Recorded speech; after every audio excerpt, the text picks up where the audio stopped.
Bloomberg Audio Studios. Podcasts, radio, news. Why do you want the job, basically? Because it strikes me as a very strange job that lasts quite a long time with no real defined role. What is it that makes you want to do it? So that was the journalist Oliver Hall asking a very good question for Oxford's Cherwell newspaper. Hello, you're listening to Bloomberg UK Politics. I'm Stephen Carroll. And I'm Yuan. Welcome to the programme. Now, Stephen, can you believe it? It's been 3.5 months since the general election. And I don't know about you, but I'm starting to suffer some quite bad withdrawal symptoms. Oh dear. Luckily, though, there is a contest underway at the moment to plug the gap. A hotly contested race for a world-famous, prestigious office with a former political leader, one of the frontrunners. Not the White House, a much older institution. It is the election for Chancellor of Oxford University. Not even the Tory leadership that we're talking about either. The post has been continuously occupied for exactly 800 years, most recently by former Tory Cabinet Minister Chris Patten, who's stepping down after 21 years. There are plenty of political names in the running this time around, including William Hague, Peter Mandelson, Dominic Grieve and David Willits. But they're not all politicians, and in total 38 candidates are on the ballot, with 2 rounds of voting and more than 250,000 graduates eligible to vote.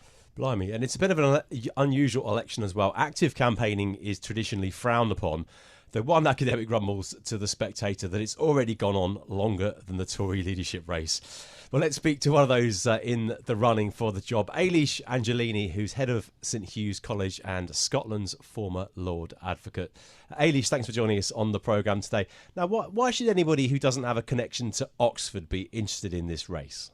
Oxford is allegedly the top university in the world. I say that because that's the UK's perspective of it, but it's certainly there at the very top internationally. So it's a hugely important institution for the United Kingdom and the world. Its research is incredible and it has produced so much that is of significance across the planet that I think it should be of interest to everyone who's going to be the ceremonial head of the university.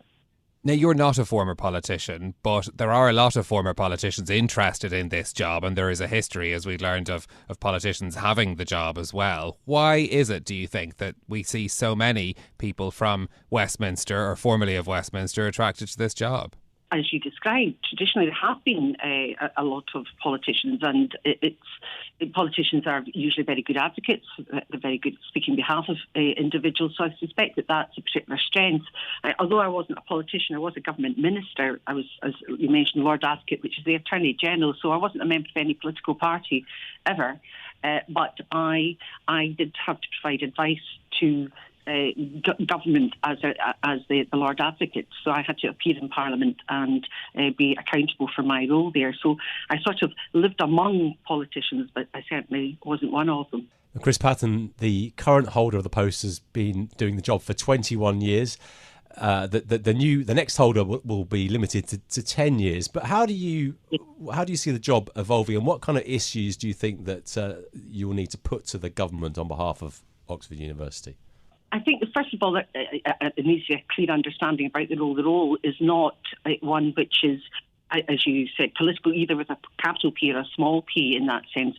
The role of the Chancellor of the university is it's ceremonial, it's representational, and a diplomatic role. The issues which are of real importance to the universities, there's obviously someone there to listen to those who have those responsibilities, and that's the Vice-Chancellor and the various bodies and conferences, the conferences and the conference of colleges and the council that essentially are responsible for these matters. So the role is one which is delightful in a sense that you are there to be an ambassador for the university, but you have to keep a distance from the nuts and bolts of the politics, unless you're asked for advice about those matters where there is an irreconcilable conflict.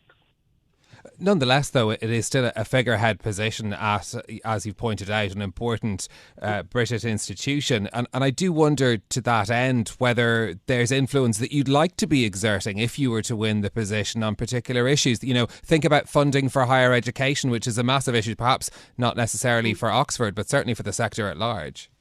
Well, obviously, it's critical. I mean, the universities are not places where people go along and study and indulge in matters which don't affect the rest of the world.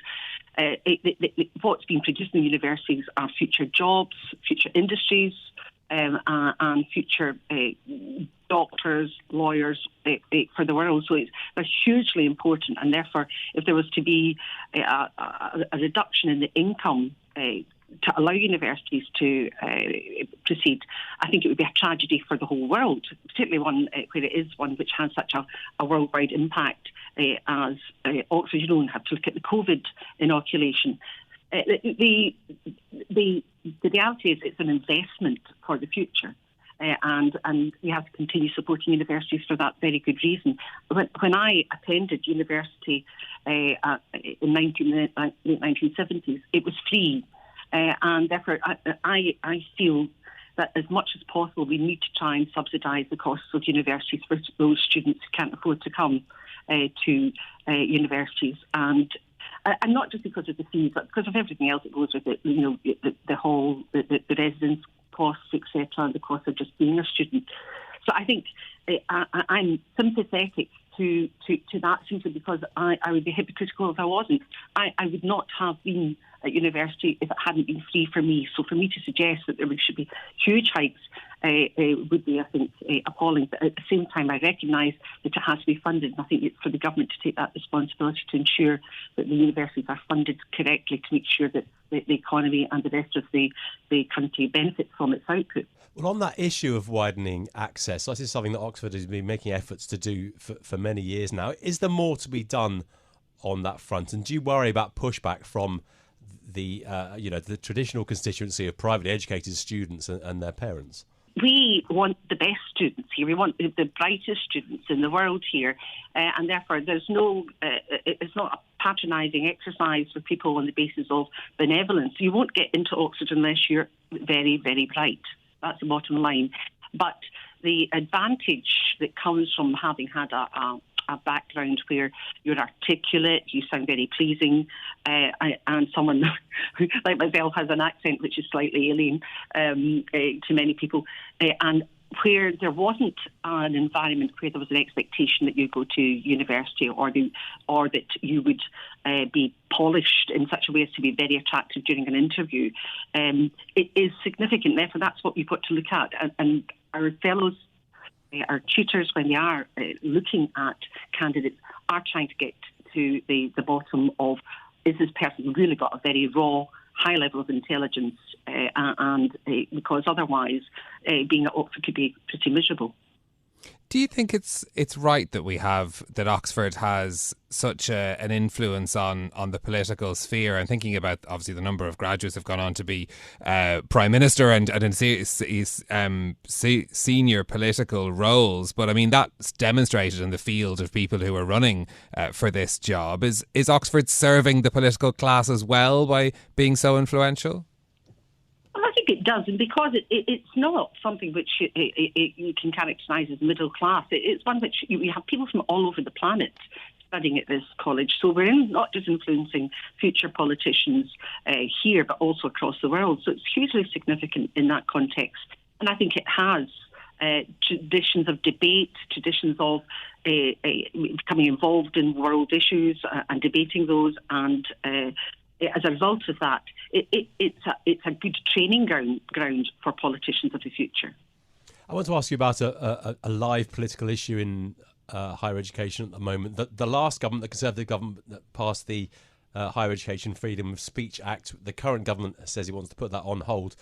Do you think that today's Oxford students are exposed to enough diverse opinions?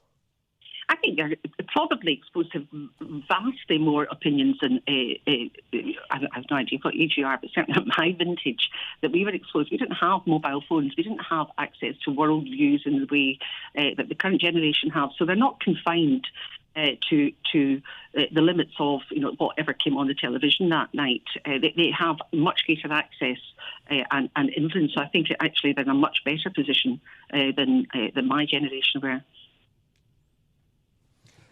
On the issue of the campaign for this job as well, there is, as we mentioned, around 250,000 people eligible to vote. A lot of them don't.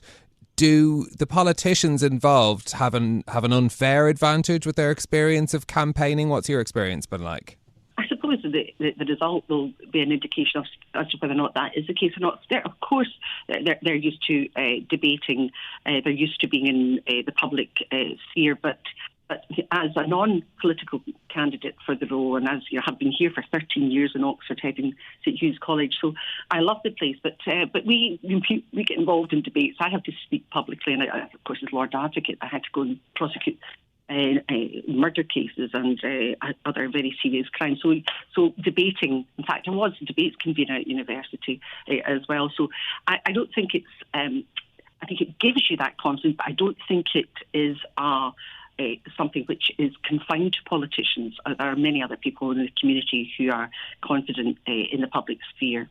One of your rivals in this race as well, Peter Mandelson, talking about him drawing on his political links with the new government to advocate for Oxford and the university sector. Given what you've said about you seeing this as being a non-political role, is that something that we should be concerned about? I don't think because people have been, may have been cosy or know people or feel comfortable in the parliamentary setting that's necessarily a huge advantage. I think it may be an advantage, and of course the people who are considering it will give weight to that because they are both very senior politicians, and I'm sure they would be excellent, as would my other competitor, Jan Royal, who is another head of a college here in Oxford.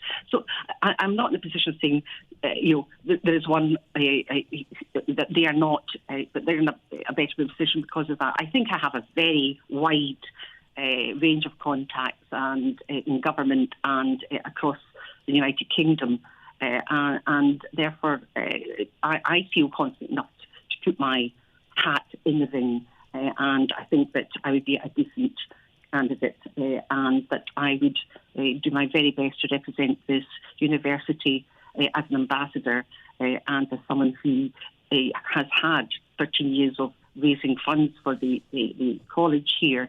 It's something, obviously, that you would hope that an individual who is in the role would be able to help assist the university in that context as well.